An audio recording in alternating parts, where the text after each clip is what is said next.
부동산 주요 뉴스입니다. 첫 번째 소식입니다.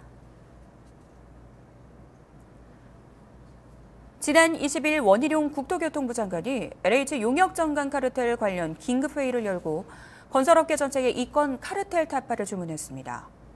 하지만 국토부 관련 협회 곳곳에 전직 관료 출신을 배치하는 등 이권 카르텔을 주도해온 국토부가 이를 근절하겠다고 나서는 것 자체가 모순이라는 비판도 나오고 있습니다. 김성은 기자가 취재했습니다. 정관예우가 부실공사를 유발한 원인 중 하나로 지목되며 한국토지주택공사는 지난달 말 이후 정관업체와 체결한 648억 원 규모의 설계 감리 용역 계약을 백지화하기로 결정했는데요. 국토교통부는 오는 10월 중 안전카르텔 혁파 종합대책을 내놓을 방침입니다. 하지만 정관카르텔은 LH뿐만 아니라 건설사와 관계부처인 국토부까지 업계 전반에 걸쳐 나타나고 있습니다. 민간 건설사 중 국토부 출신을 적극 채용한 곳은 GS건설입니다. 강호인 전 국토부 장관은 지난해 3월부터 GS건설의 사회이사로 이름을 올리고 있습니다. 이권 카르텔은 정치권도 예외는 아닙니다. 강전의 국토교통과학기술진흥원 비상임 감사는 원희룡 경성캠프와 윤석열 대성캠프 부대변인 활동 이력으로 논란이 됐습니다. 최근에는 관련 경력이 전무한 김호진 대통령실 관리비서관이 국토부 1차관에 임명되면서 잡음이 나오기도 했습니다. 전문성을 이유로 주무부처인 국토부에서부터 관련 업계로 옮겨가는 경우가 빈번하다 보니 대책 발표 전부터 실효성에 대한 의구심이 나오는 실정입니다. 이권 카르텔을 깨려면 국토부부터 개혁해야 한다는 말이 나오는 이유입니다. 뉴스토마토 김성은입니다. 철근 누락 사태로 한국토지주택공사가 이른바 전관업체의 계약을 전면 중단하기로 하면서 부동산 경기 침체로 민간 공급 물량이 저조한 상태에서 공공 물량마저 줄어들 전망입니다. 이 같은 상황에 업계에서는 향후 2, 3년 후 주택 공급 대란이 일어날 가능성에 대한 지적이 나오고 있습니다. 조용훈 기자입니다. 한국토지주택공사의 철근 누락 사태 여파로 공공주택 공급 일정의 차질이 불가피할 전망입니다. 여기에 민간 건설사들도 신규 주택 공급을 주저하면서 향후 주택 공급 부족에 따른 집값 불안이 커질 수 있다는 우려가 나옵니다. 국가통계 포털에 따르면 올해 상반기 공공분양 착공 물량은 1년 전 대비 약 73% 감소한 것으로 나타났습니다. 특히 최근 LH가 이권 카르텔을 끊어내겠다며 주택 공급과 관련한 설계 감리 등 모든 용역 계약 절차를 중단하면서 당초 정부가 계획한 공공분양 50만 가구 공급에도 제동이 걸릴 전망입니다.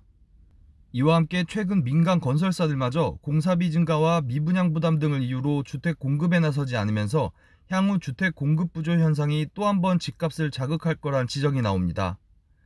부동산 업계에 따르면 전국의 신규 주택 입주 물량은 오는 2025년부터 해마다 크게 줄어드는 것으로 나타났습니다. 전문가들은 향후 3, 4년 후 공급 부족이 시장 불안 요인으로 작용할 가능성이 크다며 획기적인 주택 공급 방안을 마련해야 한다고 조언합니다. 뉴스토마토 조용훈입니다.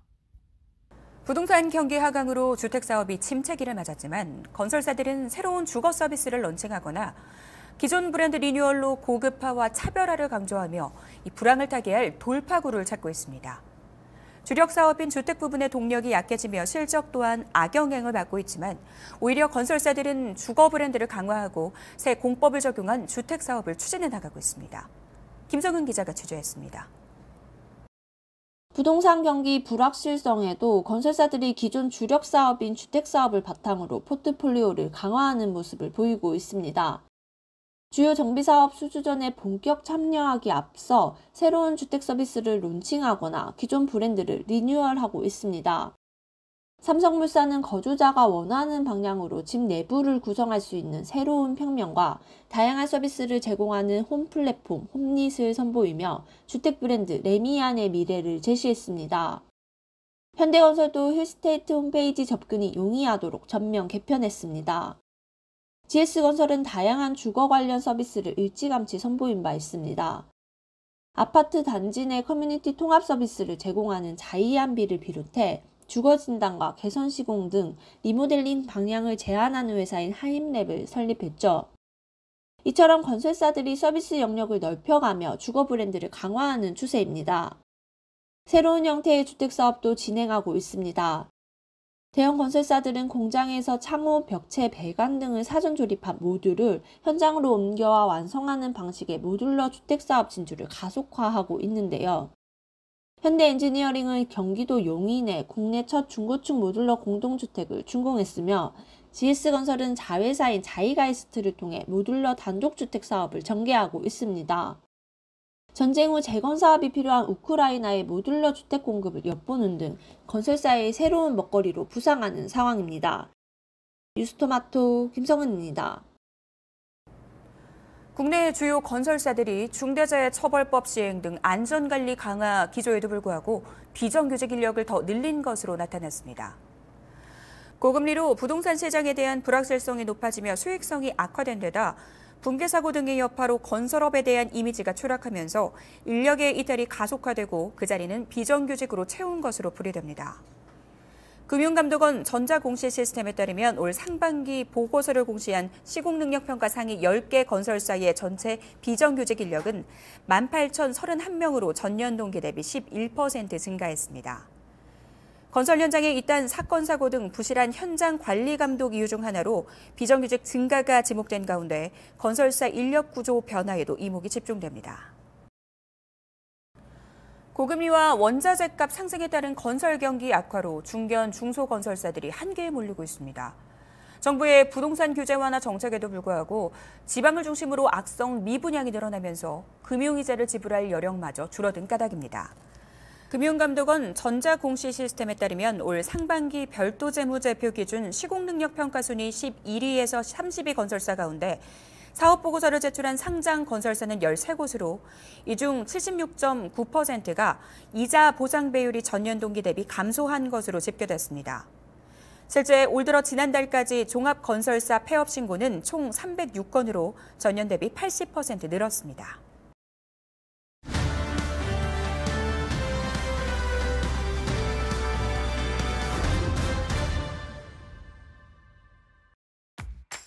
안녕하십니까. 뉴스토마토 김성은 기자입니다. 지표를 토대로 부동산 시장의 주요 흐름을 분석하는 위클리 부동산 시황입니다. 지방 아파트 가격마저 상승세로 돌아서면서 전국 아파트 가격 상승폭도 커졌습니다. 176개 시군구 중 지난주 대비 아파트 가격이 오른 지역은 106곳으로 늘어났으며 하락 지역은 51곳으로 감소했습니다. 최근 집값 변동률을 지역별로 자세히 살펴보겠습니다.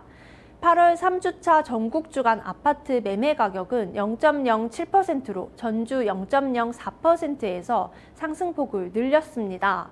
수도권 또한 0.08%에서 0.12%로 상승세를 키웠습니다. 같은 기간 서울은 0.09%에서 0.14%로 오름폭이 확대됐습니다. 구축 아파트는 급매물 소진 후 관망세를 보이고 있으나 신축 아파트와 정주 여건이 양호한 선호단지, 정비사업 기대감이 높은 단지 위주로 상승 거래가 발생하며 상승폭이 커졌습니다. 강북 지역에서 성동구는 행당동, 금호동 대단지 위주로 0.25% 올랐습니다. 용산구는 한남동, 이촌동 주요 단지 위주로 0.21%, 동대문구는 장안동, 답식리동 위주로 0.2%, 마포구는 염리동, 대흥동 주요 단지 위주로 0.2% 상승하며 강북 전체 상승폭은 확대됐습니다. 강남에서는 송파구가 잠실동, 신촌동 대단지 위주로 0.37%, 강남구는 압구정동, 대치동 주요 단지 위주로 0.2% 올랐습니다. 강동구는 고덕동, 암사동 위주로 0.18%, 양천구는 목동, 신정동 주요 단지 위주로 0.18% 상승했습니다. 서울 외 수도권 지역을 살펴보겠습니다. 인천은 전주 0.08%에서 지난주 0.06%로 상승폭을 축소했습니다. 미추홀구는 신규 입주 예정 물량 영향으로 용현동, 주안동이 약세를 보이며 0.08% 하락했습니다. 동구도 만석동, 송림동 위주로 마이너스 0.02%의 하락률을 보였습니다. 반면 중구는 영종도 내 대규모 단지 밀집 지역인 운소동, 중산동 위주로 0.36% 상승했고 연수구는 송도동, 연수동 주요 단지 위주로 0.14%, 남동구는 간석동, 만수동 위주로 0.13%의 상승률을 나타냈습니다. 경기 지역은 0.08%에서 0.12%로 오름폭을 키웠습니다. 동두천시는 생년동, 지행동 위주로 마이너스 0.29%, 광주시는 쌍령동, 초월읍 위주로 마이너스 0.11%, 김포시는 운양동, 마산동 위주로 마이너스 0.1%의 하락률을 보인 반면 과천시는 별량동, 중앙동 주요 단지 위주로 0.46%, 화성시는 목동, 오산동, 남양읍 위주로 0.44%, 하남시는 정주, 여건이, 양호암, 망월동, 풍산동 위주로 0.42%, 성남 수정구는 수진동, 창곡동 위주로 0.37% 상승했습니다. 지방은 보합에서 지난주 0.02%로 상승 전환했습니다. 세종과 경북은 각각 0.08%의 상승률을 보였으나 전남 마이너스 0.06%, 제주 마이너스 0.05%, 부산 마이너스 0.03%, 광주와 전북 각각 마이너스 0.01%의 하락률을 보였습니다. 다음 전세시장을 살펴보겠습니다. 이달 3주차 전국 아파트 주간 전세 가격은 전주 0.04%에서 상승세를 키운 0.07%로 나타났습니다. 수도권은 0.1%에서 0.15%로 상승폭이 확대됐습니다. 서울은 0.11%에서 0.15%로 오름폭이 늘었습니다. 여름 휴가철이 마무리되고 가을 이사철 이전 임차 문의가 늘어난 가운데 역세권과 학군지, 주요 단지 위주로 상승 거래가 발생하고 있습니다. 강북에서는 성동구가 성수동, 금호동, 행당동, 중소형 평형 위주로 0.32%, 마포구는 아현동, 성산동, 공덕동 주요 단지 위주로 0.25%, 광진구는 광장동, 구이동, 자양동 역세권과 학군지 위주로 0.24%, 동대문구는 이문동, 휘경동, 장안동 위주로 0.21%, 은평구는 불광동, 응암동, 신사동 위주로 0.19% 올랐습니다. 강남에서는 송파구가 잠실동, 방이동, 문정동 주요 단지 위주로 0.31%, 강동구는 명일동, 암사동, 고덕동, 신축 위주로 0.25%, 구로구는 신도림동, 개봉동, 구로동, 선호단지 위주로 0.15%, 강남구는 역삼동, 대치동, 개포동 주요 단지 위주로 0.15% 상승했습니다. 인천은 전주 0.03%에서 0.08%로 오름폭이 확대됐습니다. 구별로 미추홀구는 0.08% 하락한 반면 중구 1.02%, 연수구 0.17%, 남동구 0.07%의 오름폭을 보였습니다. 경기 지역은 0.11%에서 0.16%로 오름폭을 키웠습니다. 이천시는 마이너스 0.18%로 하락 중이지만 하남시 0.57%, 안산 단원구 0.46%, 구리시 0.45%, 화성시 0.42%, 성남 수정구 0.38%로 경기권에서 강세를 보였습니다. 지방의 경우 마이너스 0.01%에서 보합 전환됐습니다. 세종 0.21%, 대전 0.09% 등은 상승했으나 경남 보합, 부산 마이너스 0.05%, 전북 마이너스 0.03%, 제주 마이너스 0.02%, 전남 마이너스 0.02%, 대구 마이너스 0.02%로 하락세에 머문 곳도 많았습니다. 청약 경쟁률이 살아나고 상승 거래가 나오며 회복세를 보이는 수도권과 달리 지방시장은 여전히 얼어붙어 있는 것으로 판단됐는데요. 지난주 68주 만에 상승 전환하면서 집값 바닥론에 더욱 힘이 실리고 있습니다. 하지만 많은 미분양 물량이 지방에 집중돼 있고 지역마다 경제 사정이 다른 만큼 전반적인 회복세를 보이기까지는 시일이 걸릴 전망입니다. 지금까지 위클리 시황이었습니다.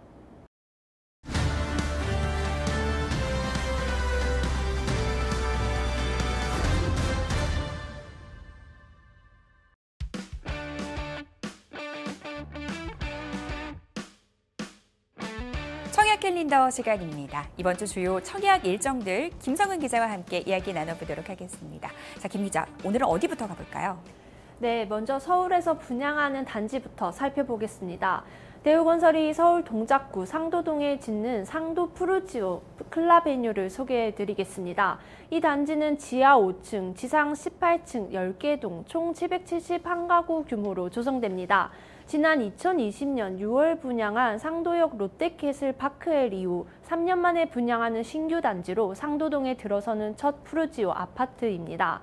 단지 내 조경 공간에 마련되는 티하우스에서 잔디밭을 보며 휴식을 즐길 수 있는 그린 파티오, 아이들이 뛰어놀 수 있는 테마 놀이터와 물놀이 공간으로 꾸며진 어린이 놀이터 등이 조성됩니다. 다양한 첨단 시스템도 적용되는데요. 실시간 에너지 모니터링 시스템 등 친환경 그린 시스템과 스마트폰을 이용한 원패스 시스템, 스마트 일괄 제어 스위치, 주차 유도 시스템 등 편의 시스템이 설치됩니다. 200만 화소 고화질 CCTV를 설치해 단지 내 보안을 강화했으며 단지 내 무인 택배함과 주차 관계 차량 번호 인식 시스템 등 안전에 공을 들인 모습입니다. 신축 아파트의 각종 옵션이 유상으로 제공되는 점과 달리 상도 푸르지오 클라베뉴는 전가구 발코니 확장과 시스템 에어컨 등이 기본으로 제공하고 있습니다. 내달 4일 특별 공급을 시작으로 5일 1순위, 6일 2순위 청약을 진행합니다. 같은 달 12일에 당첨자를 발표하고 25일부터 27일까지 정당 계약을 실시합니다. 입주는 2024년 3월 예정입니다. 김성은 기자도 말씀을 해주셨지만 요즘 신축 아파트들 같은 경우 여러 가지 옵션들이 상당히 유상으로 제공되는 경우가 많은데 이런 옵션들이 무료로 제공된다고 합니다. 상도 푸르지오 클라베뉴 만나봤습니다. 자, 다음 지역은 어디인가요? 네, 다음은 경기도 용인시 마북동에서 동부건설이 짓는 용인 센트레빌 그리니에를 살펴보겠습니다. 단지는 지하 2층, 지상 최고 19층, 3개 동 총 1,701가구 규모로 조성됩니다. 노후 아파트 비율이 비교적 높고 입주 물량이 적은 용인시에 공급되는 후분양 단지입니다. 최근 아파트 부실 시공이 사회적 문제로 불거지면서 후분양 단지가 관심을 받고 있는데요. 이 단지는 올해 하반기 준공을 앞두고 있어 자금 부족으로 인한 공사 지연, 건설사 부도 등과 같은 위험에서 자유로운 편이라는 게 분양 관계자의 설명입니다. 또한 계약 후 이른 시일 내 입주할 수 있어 전세 만기나 새롭게 내 집 마련에 나서는 수요자에게도 좋은 선택지가 될 것으로 보입니다. 단지 반경 500m 이내 한성CC, 마북천 산책로 등 녹지 공간이 있고 교통 여건으로 수인 분당선 구성역이 가까이 있습니다. 인근 마북IC를 통해 경부 영동 고속도로 진출입도 수월합니다. 생활권 내 이마트, 롯데몰, 용인 세브란스 병원도 자리합니다. 분양 일정은 이달 28일 특별 공급, 29일 1순위, 30일 2순위 청약 순으로 진행됩니다. 당첨자 발표일은 내달 5일이며 정당 계약은 내달 18일부터 20일까지 실시합니다. 입주는 올해 10월 예정입니다. 후분양 단지에 대한 사회적 관심이 높아지고 있죠. 용인 센트레빌 그리니에 만나봤습니다. 자, 다음 지역은 어디일까요? 네, 이번에는 수도권을 벗어나 대전으로 가보겠습니다. GS건설과 HDC 현대산업개발이 대전광역시 서구 탐망동 일대에 함께 건립하는 둔산자이 아이파크입니다. 단지는 지하 2층, 지상 42층 12개 동, 총 1,974가구 단일 단지로 조성됩니다. 이 중 1,353가구가 일반 분양 대상입니다. 둔산자이 아이파크가 들어서는 탐망동은 대전의 중심으로 불리는 둔산 신도시 생활권에 속합니다. 갤러리아 백화점, 롯데백화점, 이마트, CGV 등 다양한 편의시설이 위치하고 행정타운 내 정부 대전청사, 시청, 교육청 등 각종 공공기관과 금융기관도 이용할 수 있습니다. 백운초, 괴정중고 등의 학교가 도보권에 위치합니다. 지역에서 인기가 높은 둔산지구 학원과도 이용 가능합니다. 교통 환경을 살펴보면 32번 국도를 통한 단지 진출입이 용이하고 대전 지하철 1호선 탐방역을 걸어서 이용할 수 있는 역세권 단지입니다. KTX 서대전역, 대전역 등 광역철도와 경부고속도로, 호남고속도로 지선 등 고속도로 진입도 용이합니다. 이달 28일 특별 공급을 시작으로 29일 1순위, 30일 2순위 청약을 받습니다. 당첨자 발표일은 내달 5일이며 정당 계약은 17일부터 20일까지 4일간 진행합니다. 입주는 2025년 6월 예정입니다. 대전의 중심으로 불리는 둔산 신도시에 위치해 있고요. 뿐만 아니라 학원과도 인접해 있다라고 합니다. 둔산자이 아이파크 만나봤습니다. 자, 그러면요, 이번에는요, 이번 주에 당첨자를 발표하는 또 곳들도 살펴볼까요? 네, 서울 성동구 용답동에 들어서는 청계 SK뷰가 이달 29일 당첨자를 발표합니다. 단지 규모는 지하 5층, 지상 34층 3개 동 총 396가구로 108가구를 일반 분양합니다. 기존 조합사업과는 달리 일반 분양 가구가 3층부터 최고층인 34층까지 고르게 분포되어 있습니다. 시공은 SK 에코플랜트가 맡았습니다. 용답동 1호는 용답 재개발 사업으로 1,600여 가구가 들어설 예정입니다. 이 일대는 약 2,000가구의 브랜드 아파트타운으로 탈바꿈하며 이 밖에 용답 1구역과 2구역 재개발 사업 등도 추진 중입니다. 청계 SK뷰는 지하철 2호선 신담역과 5호선 답심리역이 각각 도보 3분 이내 거리에 위치한 더블 역세권 단지입니다. 집 앞에 청계천 수변 공원이 있고 일부 가구에서 청계천 조망도 가능합니다.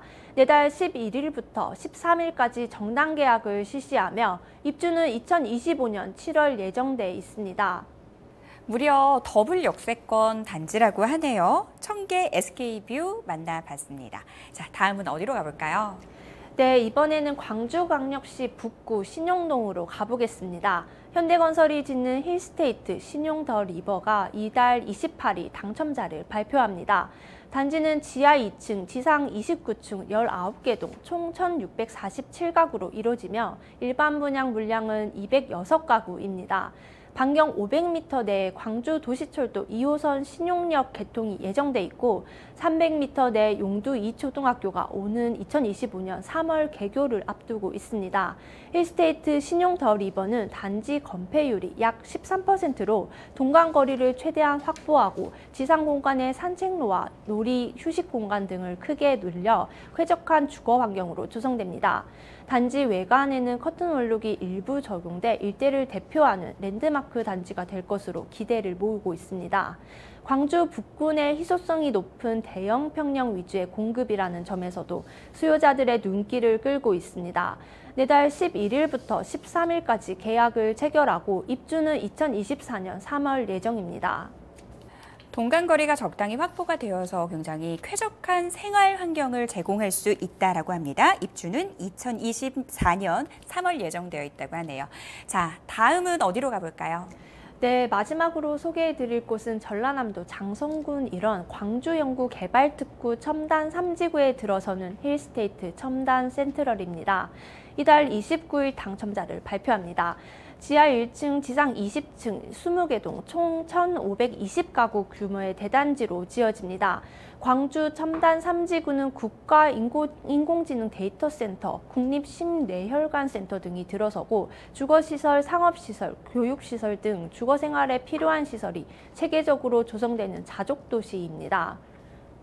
호남고속도로, 광주 외곽순환도로, 빛고울대로 등을 통한 도심 접근성이 편리합니다. 첨단 3지구부터 상무지구까지 약 4.9km를 연결하는 최대 6차선 도로와 첨단 3지구 빛고울대로 진입도로도 예정돼 있습니다. 내달 12일부터 15일까지 4일간 정당 계약을 실시하며 입주는 2026년 10월 예정입니다. 지금까지 주요 청약 일정 살펴봤습니다.